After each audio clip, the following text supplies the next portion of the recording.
Hello, and today we're going to be taking a look at the Ryobi p519 18-volt reciprocating saw, so let's get started. Starting at the base of the tool, we have the 18-volt battery slot, which can accept any of Ryobi's 18-volt batteries. However, I would only recommend using 4 amp-hour batteries and above with this saw. Moving upward, we have the handle, variable speed trigger, and the trigger locking switch. On the side of the tool, we have the air ventilation, the warnings, as well as the model information and the serial number. And at the front of the tool, we have the blade clamping lever, the shoe, and the blade itself. The tool weighs 2,381 grams with a 4 amp-hour battery and a blade, and without a battery or a blade, it weighs 1,676 grams. It is possible to use the tool one-handed, however, this is not recommended or advised, so if you do end up using it one-handed, proceed at your own risk. And with that being said, I did use this tool one-handed when I had to hold a board in place and when I was pruning a tree, so definitely possible. Now, while using the reciprocating saw, I did notice quite a bit of vibration, but that's just the nature of the beast. Reciprocating saws create a lot of vibrations because of the cutting movement, and there really isn't very many options or ways to get rid of it. There are some models that do better than other models, but for the most part, they're all pretty similar when it comes to the vibrations that they create. And because it's such a lightweight saw, it's really easy to feel the vibrations coming from the blade while it's cutting through any surface, so just keep that in mind. Now, in the way of ergonomics, it's not the most comfortable saw in the world to hold, but it's not the worst either. I think it's right around in the middle of the pack, so it doesn't really get any awards in this category, but it doesn't really lose any either, so it's decent in the world of ergonomics. Now, the blade that was included does a decent job on wood, but it dulled fairly quickly and I replaced it fairly fast because it just doesn't seem to have a long lifespan. So just plan on buying a new blade pretty much immediately after purchasing this reciprocating saw. Now let's talk a little bit about the power and performance of the saw. Now, power-wise, it did a fairly quick job of going through PVC, and it had no issues or slowdowns or stops, at least on the kind of PVC that you find in a house. If you're wanting to use this to cut larger diameter PVC pipes, say 6 inches or bigger, you might have an issue. Now, I was able to cut through a 2x4 generally in about 6 seconds, so it's not the fastest saw on the block, but it's not the slowest either. So, middle of the pack again. And like with all these tests, what kind of blade you're using makes the biggest difference. If you're using a bad blade, it'll take longer. If you're using a good blade, it'll go quicker. If you're using the wrong type of blade, it'll make it a nightmare. If you're using the right kind of blade, it'll make it a breeze. Now, the biggest diameter lumber I was able to cut was a 4x4 that was made out of pine, and it took quite a while, and that was using a better quality blade. So in the world of cutting lumber, 2x4s, it works pretty well. 4x4s, you're pushing it, and anything bigger than that, well, I probably really wouldn't, at least with this reciprocating saw.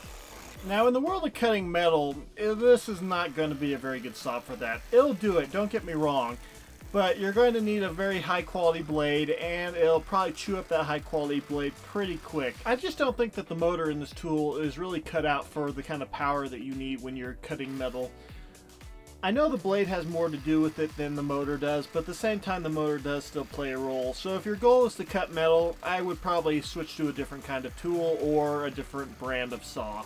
If you need to cut metal, and if it's going to be a harder metal, you really need to upgrade to either a corded reciprocating saw or a battery operated reciprocating saw from a more professional manufacturer. Say Makita, Milwaukee, DeWalt, Flex is another new company that's apparently pretty good.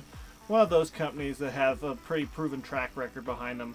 Ryobi's released a new reciprocating saw that apparently is a better grade than this one, but I haven't tested that one out personally, so we'll have to wait and see on that one.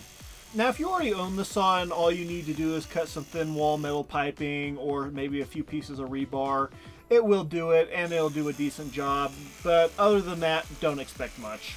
So would I do demolition with this? Maybe if it's a real light job and there's not much to do, but any bigger projects, you're definitely going to be wishing you had gotten something a little bit higher grade and that was a little bit better on battery life.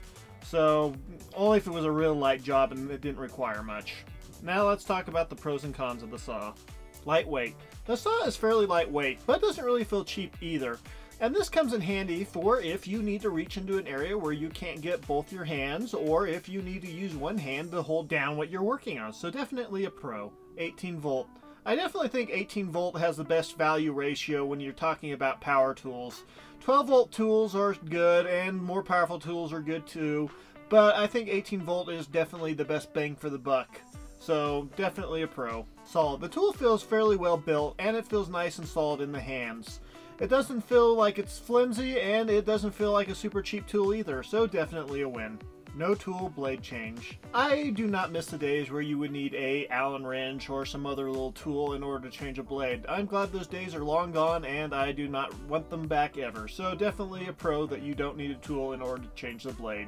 Rubberized grips. On some of Ryobi's earlier tools, they did not have rubberized grips, and I'm very grateful that these tools now have the rubberized grips.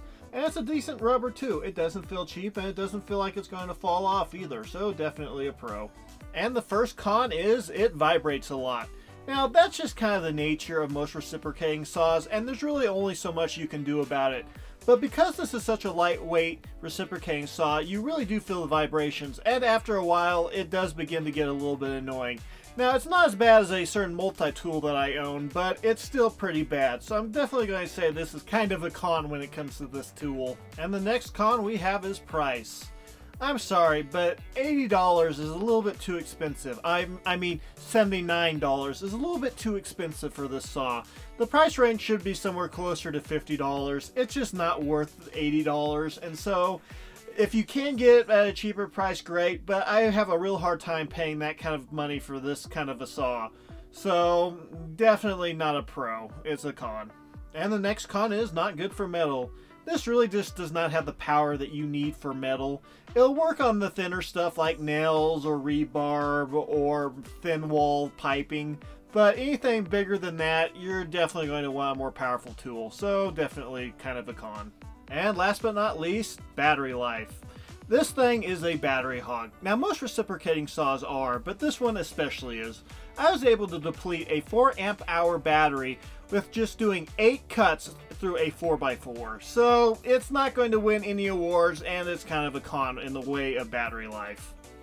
And that is it for the pros and cons. My final thoughts on this reciprocating saw is it's not a bad little saw. It's a fairly good little saw. It's just overpriced. I got mine via a kit, and so it wasn't the full retail price. It was something like half of that, and it was a good value for that price.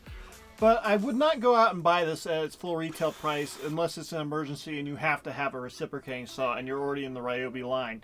You can find the saw on some of the reconditioned websites or on eBay or at pawn shops for around $40 or less, and that's not a bad way to go. Or you could pick it up in a kit like I did, and that's another good way of going. But at full retail price, I really can't recommend it. It's not a bad saw, it's just overpriced. So, thanks for watching. If you like this video, please like and subscribe, and we'll see you next time. And have a great night, day, or evening, or whatever time of day it is.